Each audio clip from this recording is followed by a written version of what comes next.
Welcome to On the Go with AAUW, the American Association of University Women. I'm your host, Jennifer DeSanto, the Executive Director of the Osher Lifelong Learning Institute at George Mason University. And today we're going to talk about dollhouses and depicting African American life in the city of Alexandria. We have some wonderful guests with us, Sharon, Jones, Frazier, and Linwood Smith. Welcome to the program. Thank you. Thank you. Thank you for having us. Thank you for coming and bringing your beautiful dollhouses with you. Miniaturist artists, this is a very unique field. How did you get involved in miniaturism, miniature creations? Do you want to tell us a little bit about yourself first, and then maybe tell us how you got involved with miniature dollhouses? All right.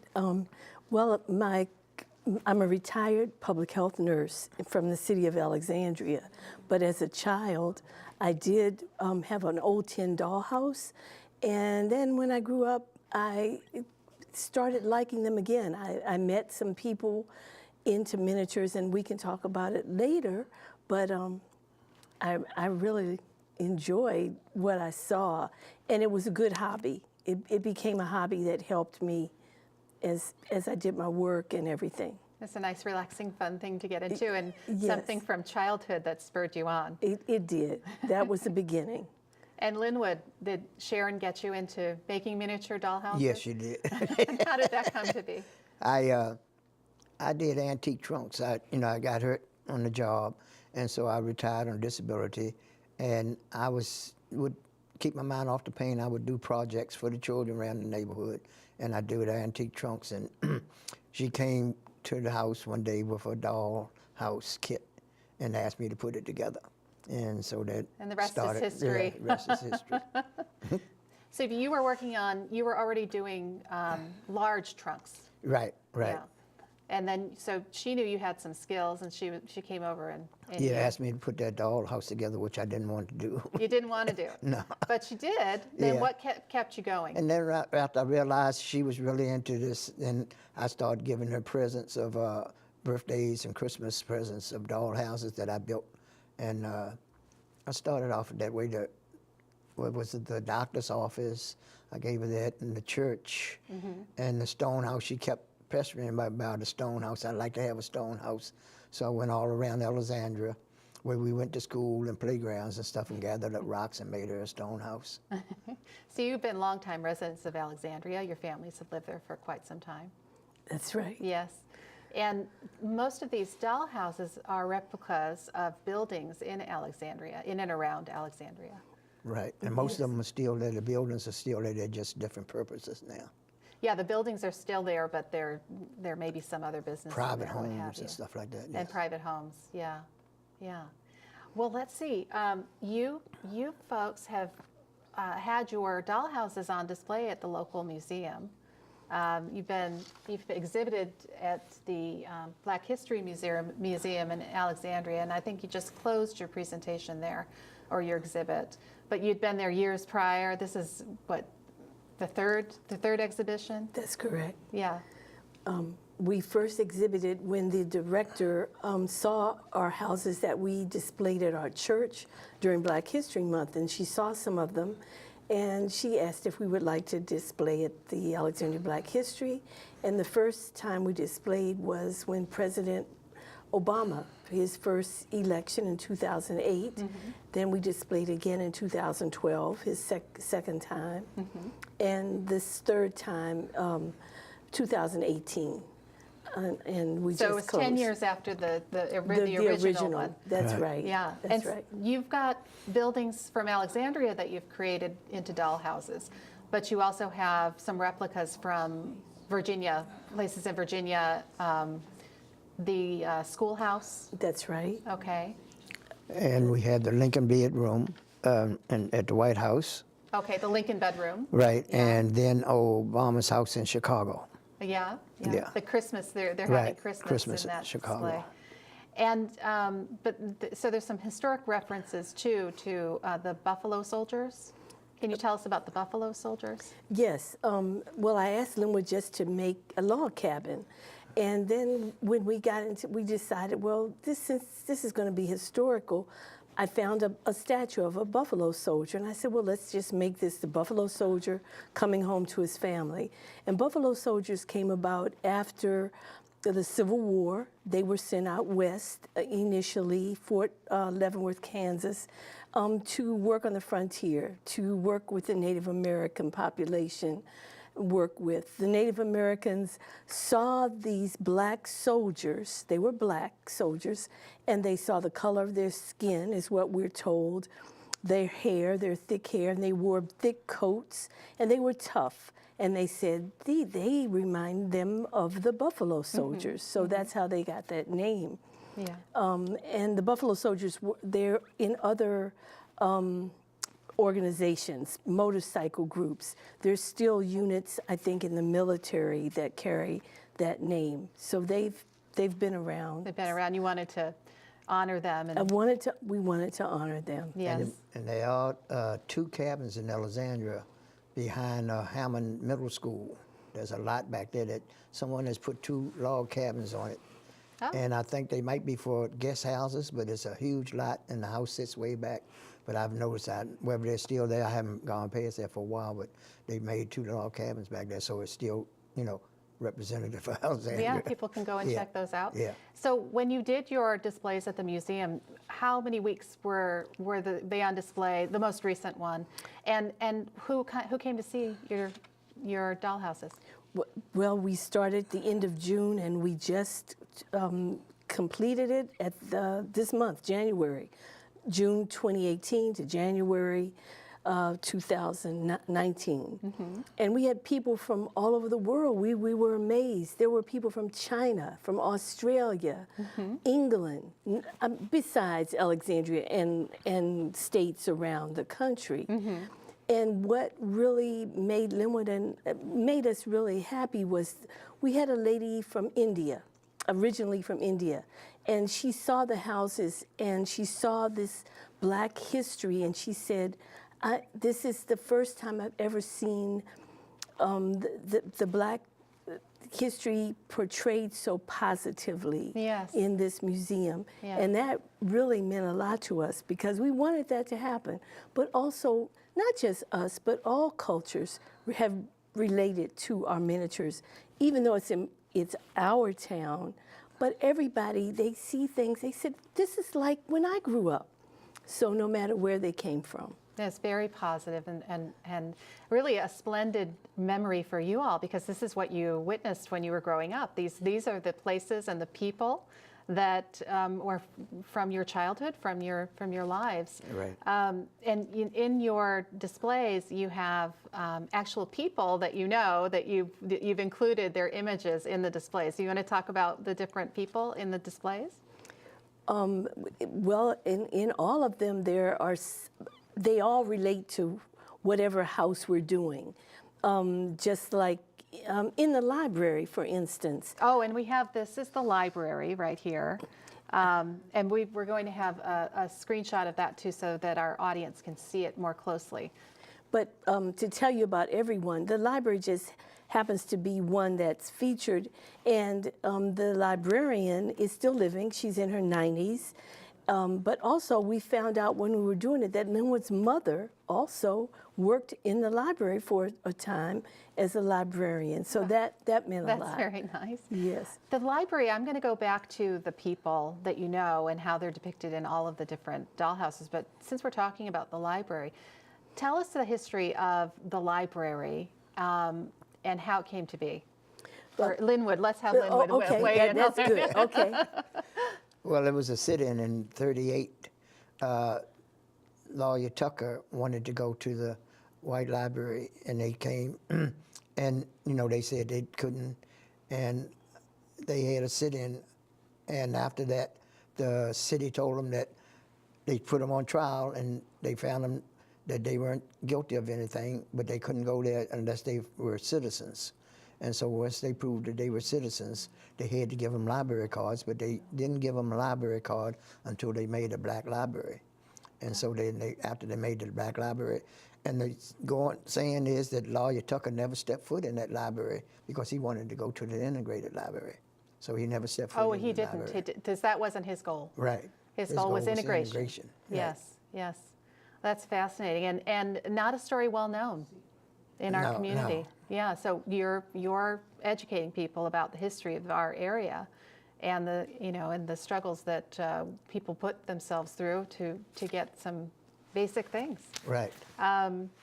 And it's beautiful, and you have all kinds of wonderful, energetic things going on with even every detail in all of your dollhouses. It's just amazing when you kind of look really Sharon closely. does all of that. I do the outside. We see the and leave magazines, everything. the books, all titles. You have a clock on the wall. I mean, like every Yeah. little detail. And even images in some of your dollhouses, as we said before, pictures of your family relatives are in the frames Right. of the rooms, and it's wonderful. Yeah, she does a wonderful job putting all this stuff. And I still haven't seen half of the stuff that she puts in. How do you get the materials to build your dollhouses? Well, from stores, there used to be many miniature stores in Alexandria. There were some in the area. The first place I went was a tiny dwelling, and a lady named Jane Schwartz. Really, that's when I really got into it, and I would watch her. I would go behind in her back room and watch her prep a house, and I learned from watching her books, some classes, reading. There are catalogs we order from. Many people go online, but we don't have a computer. Sometimes we go to the library. But and some things are kits that we make. Some things are pieces that other miniature people make, and they make beautiful items. And some are mass produced. That you customize? Customize, Michael's, Hobby Lobby, wherever, or you just go to fabric stores. You find things. Mm-hmm. The hobby is a really good hobby, and. I was in a club, and Is the club in Alexandria? it was called the Mount. Well, I'm still in the club. I haven't been able to attend many meetings lately, but it's called the Mount Vernon Miniature Club. Okay. And they are such talented people. And they're all over the country. You can join these miniature clubs, and it's called the National Association of Miniature Enthusiasts. Wow, it's a whole world I had no knowledge of. It's a whole world. And other countries, they have exhibits all over, and we go to those shows, and I beg him to come with me. And Well, he seems very much like he wants to come with you yeah, and get involved with all of this work. But his talent, if he didn't make them, put them together, I couldn't play. I couldn't do this without them. It's a team. Yeah. Yeah. And so at one point you were making big trunks, and now you're making tiny trunks for Yeah, that your was displays. a kit. Yeah, to put a kit, and I put them together for her dollhouse. She said, "What kits to me?" Said, "I want these made and put together." And I thought that she was putting them in the dollhouse, and she put them in that little store. There was trunks and junk. Trunks until you made one of the dollhouses. Is Yeah. a Trunks and Junk store. Right. And there's a story about one of the characters that you have in there that is strumming a banjo. You want to tell us the banjo? She had a woman make a little doll, bald-headed doll, baby. and I always wanted to play a banjo. I loved the sound, and people would come to my grandfather's porch. We'd sit on the front porch, and they'd be playing. And I said, I'm going to play a banjo one day. I used to play the drums, and that's about all I had talent for. So people started, my sister gave me an antique banjo. I think somebody else gave me one, about 3. And I never could. I'd go down in the basement, I said, no, I can't do this. I'm left-handed. So this show here that we had, a guy came by and he looked at it, and I was telling him the story. He said, you'll never be able to play that banjo because it's 5 strings, and the 5th string is up, so you'd have to play it with your right hand. So it's a right-handed banjo. Yeah, You're left-handed, so that wasn't going to work. That was it. I put it back in the closet. But now it's a memory, and it's in it's in one of your houses. Right. And I think you have some stories about a little dog, too, right? Oh, yes, the dog is Cameron, the Cocker Spaniel. And Cameron, it really helped us get started because Linwood really likes animals. Mm-hmm. When I took Cameron to her house, to his house to ask him to put a house together. He didn't want to do it, but he liked Cameron so much. But a little after that, he told me, Cameron has left fleas in my house. And I said, I'm sorry, Linwood, I didn't know. And you'd think I would have known, but I didn't. But I said, but will you still put the dollhouse together for me? And he did, and it's history after that. So the dog was the thing that really spoiled stole dog. your heart. Yeah, spoiled dog. She came to pick me up one day to ask me to ride with her to Maryland, and the dog was sitting in the front seat, so I had to get in the back. And she said, well, it is her seat. I had to get in. You have to get in the back. Oh my goodness! But the dog is memorialized too. The in one dog, of your... there are many Cocker Spaniels, And that was a and he replacement. also had a Cocker and some dogs. So So logistically, how do you split the work up? So let's say you were going to start a project brand new. How does it begin? How do you start? How do you come up with the idea? And then what kind of materials and who does what? The house that 510 that I grew up in, we said we're going to make this, because every time we come, Miss Davis wants something new. And she said, put something new in there. Give me 3 more projects or something, that, you know. So we decided to do my house on 510. So I built it up in styrofoam first, panels. And Sharon would come to the house, and we would move the rooms around. So she would say, I can put 1 bed in here, 2 in this, I can put desks in there, and all that kind of stuff.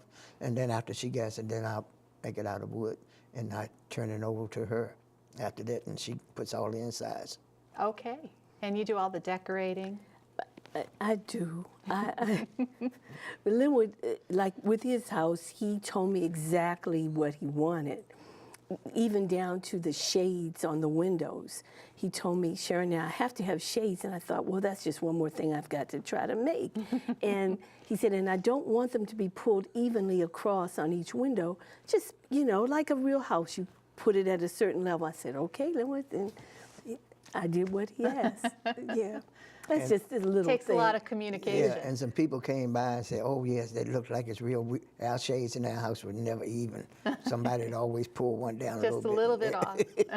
That's right. It makes it human. Yeah. Wow. So how long does that process take from, like, say, idea to having? It just depends on how much time you want to put into it, or? And I only work on it with my back, about 2 or 3 hours a day sometimes. So the house I did took about 6 months. Mm-hmm. We did was the first black nursery school in Alexandria, and we did that. That took almost a year because they gave me the floor plans for it, so all the rooms are correct when it was a daycare.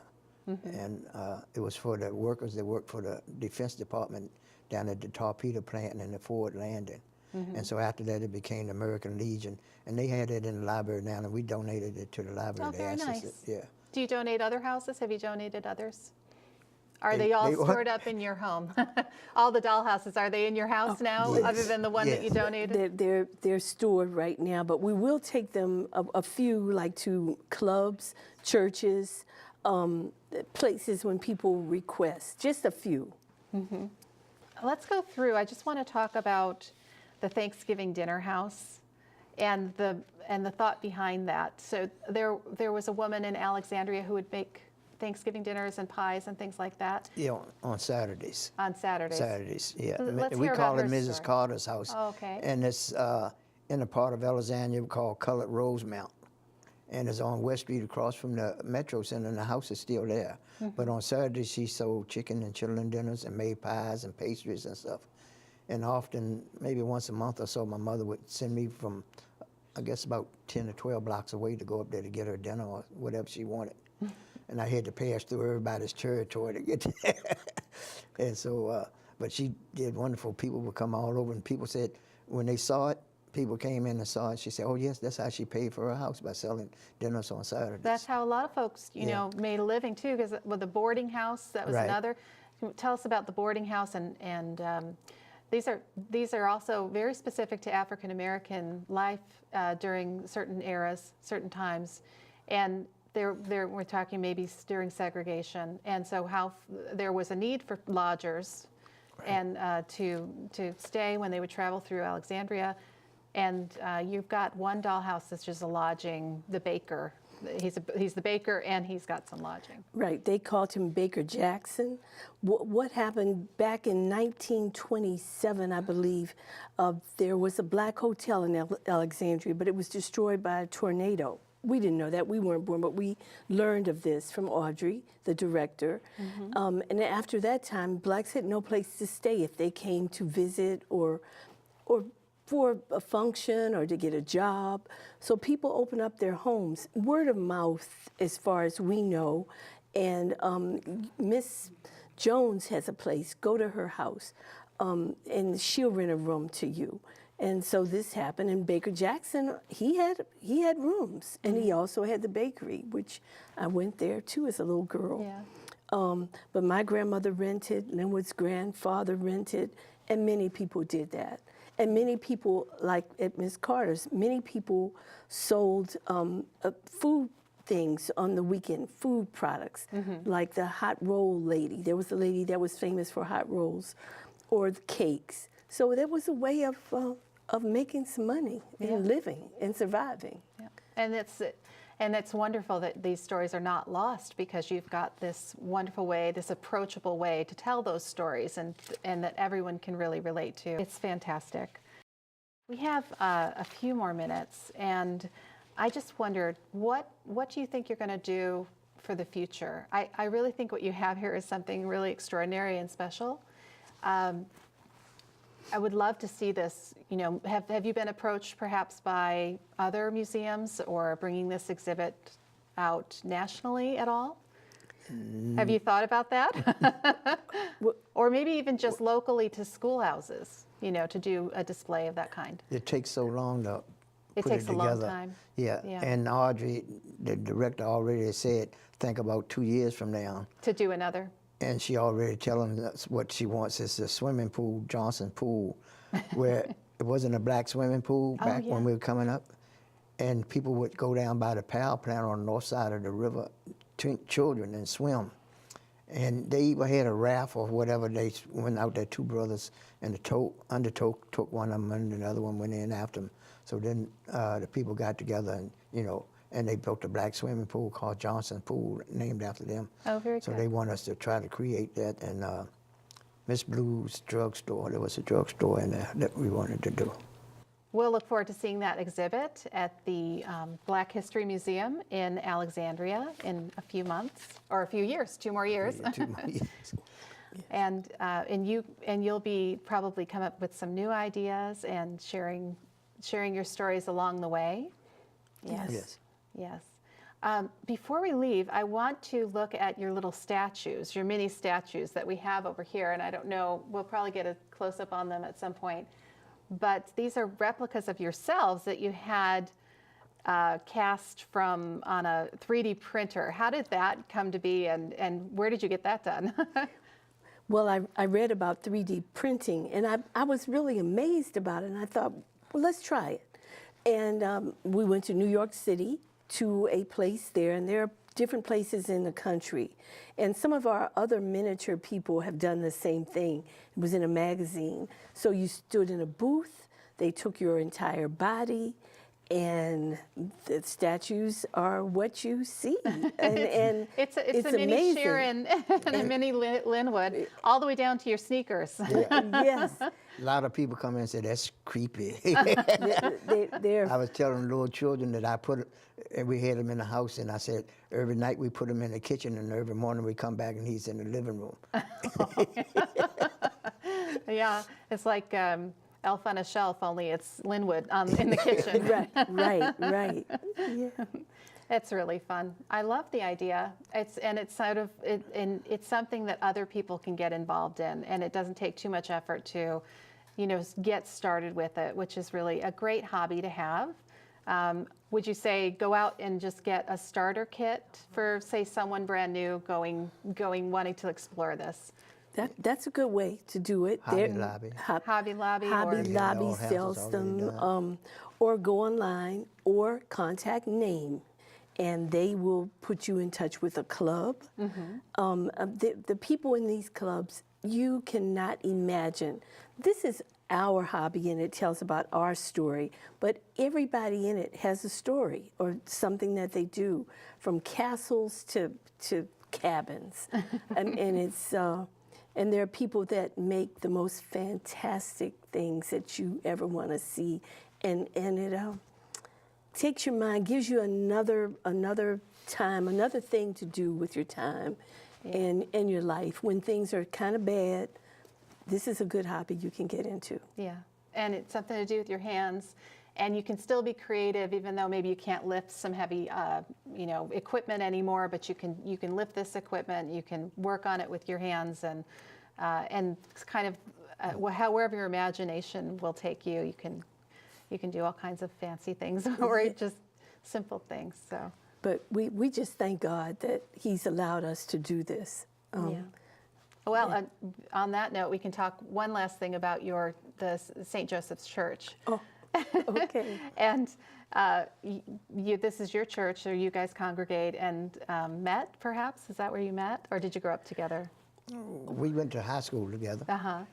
And she went with one of my best friends, and and after I would see them all the time, and then after that she was a nurse, and she'd come out to the shop. She had to come out to the shop and get their cars gassed up, and they always had you go out to put the gas in the nurses' cars. So every time she would come out, they would holler, "Linwood, the nurses out there, going on out there and fill the car up." And so I was trying to get her to ride on my motorcycle with me. She never would. So anyway, she did that, and we just got together on when she bought the house there, and we brought the church, and I gave her a church one Christmas. It's a huge church, and she didn't like the stained glass windows, so she made her own stained glass windows, and she put the names on the windows: Sharon, Jones, Smiths, and then Cameron, Duke, and Farrow. And the priest had just come there, because our priest stayed about 4 to 8 years, and he had just come there. He said, "I know Smiths and Jones family, but who's Cameron, Duke, and Farrow?" And she said, "That's our dogs." Oh. And he almost had a heart attack. Well, that's wonderful. Mm-hmm. Thank you so much for coming on the show today. I really enjoyed our conversation. I love the miniature dollhouses. They're fantastic. Thank you. We enjoyed it. And we look forward to seeing the next exhibit. Okay. Thank you. so Thank you much. very much. And thank you for watching On the Go with AAUW.